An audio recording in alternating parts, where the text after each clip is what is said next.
કોડીનારના ગ્રામ્ય વિસ્તારમાં ઘઉંના પાકોમાં ફૂગ જીવાતોનો ઉપદ્રવ. ગીર સોમનાથ જિલ્લાના ખેડૂતોની માઠી દશા બની રહી છે.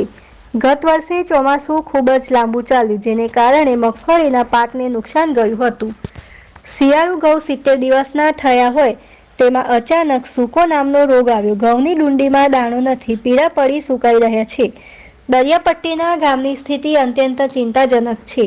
કયા પ્રકારનો છે અને આ રોગ જીવાતને નિયંત્રણ માટે શું કરવું?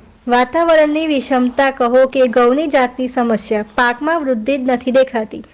ડુંડી કાળી અથવા પીળી પડી સુકાઈ જાય છે. રાસાયણિક તેમજ જૈવિક દવાઓનો પણ છંટકાવ કર્યો હોવા છતાં તેનું પરિણામ જોઈએ તેવું મળતું નથી.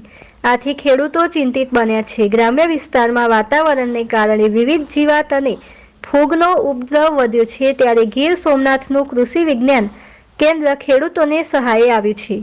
KVKના કૃષિ વૈજ્ઞાનિકનું કહેવું છે કે ઘઉંમાં જે ફૂગ અને જીવાતોનો ઉપદ્રવ વધ્યો છે, ત્યારે ખેડૂતોએ હવે પછી ઘઉંની સુધારેલી જાત જ વાવવી જોઈએ. નબળી ગુણવત્તા ધરાવતા ઘઉંની જાતને અટકાવવી જોઈએ અને ખેડૂતોને ભેજવાળું જમીન હોય તો ખાતર અને પાણી નિયમિતમાં પાવું જોઈએ. તો આ રોગને અટકાવી શકાય. અને હજુ આ રોગ નવો છે અને આની ઉપર સંશોધન ચાલી રહ્યું છે. બ્યુરો ચીફ રામસિંહ મોરી, ગીર સોમનાથ. મારું નામ જાદવ નરસિંહ, ગામ પસનાવડા, કુતરાપડા તાલુકો, ગીર સોમનાથ જિલ્લો. હું આ વાવેતર છે 120 દિવસ જાતની પાક છે અમારે. પટાણે 60 થી 70 દિવસમાં ઘઉં પાકી ગયા છે.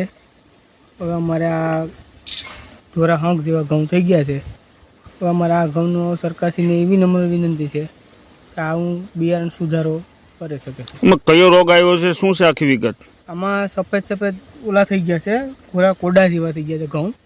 તો અચાણીમાં ફૂંગ આવી ગઈ, એટલે ઉફણ જેવો ભાગ આવી ગયો છે. અત્યારે હાલમાં આની કેટલી ઓલી થાય છે, ઉત્પાદન કેટલું થવાની શક્યતા છે? 2 ખાંડીનું ઉત્પાદન થાય છે વીઘે. અટાણે અમારે આમાં 10 મણ પર ઉત્પાદન થાય એવી શક્યતા નથી.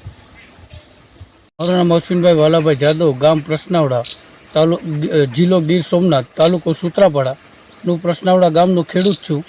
મારે 451 ઘઉંનું વાવેતર કર્યું છે મેં, અને એ ઘઉંની મારે આશા હતી કે એનું ઉત્પાદન 2 ખાંડીની ઉપર જશે અથવા 2 ખાંડી થશે.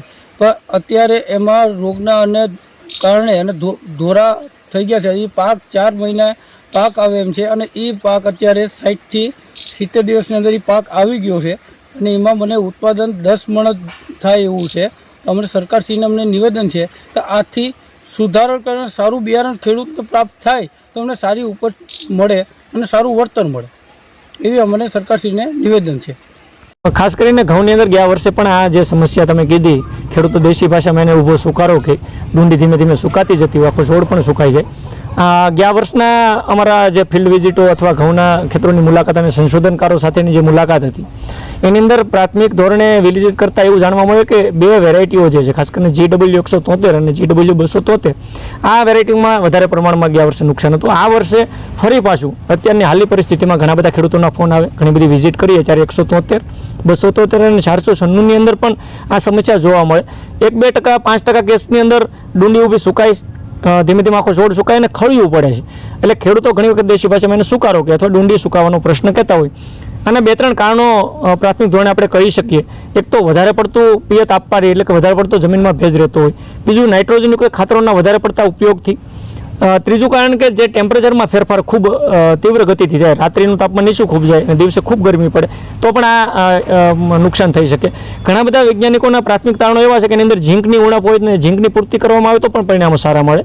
રોગ જીવાતના પ્રશ્નો પણ આની અંદર ઘણી વખત ફૂગજન્ય રોગ અને જીવાતો, મોલોમસી જેવી જીવાતો પણ આવતી હોય આ સમયે, તો એની અંદર આવા પ્રકારના સ્પ્રે કરવાથી પણ પરિણામો મેળવી શકાય. પણ સંશોધનોની અંદર હજી આનું પ્રાથમિક ધોરણે પૂરું સંશોધન થાય ત્યારબાદ જ ચોક્કસ કહી શકાય કે આમાં કઈ રીતનો રોગ છે, કયો રોગ છે અથવા કયા તત્વોની ખામીને લીધે આ વસ્તુ બને. એ પછીનો વિષય પણ ખેડૂતોએ આ કાળજી રાખવી જોઈએ. ખાસ છેલ્લી ભલામણ કે બિયારણ છે આવું આ વર્ષે અસરગ્રસ્ત વધારે પ્રમાણમાં હોય તો એ બિયારણ ન વાપરવું જોઈએ.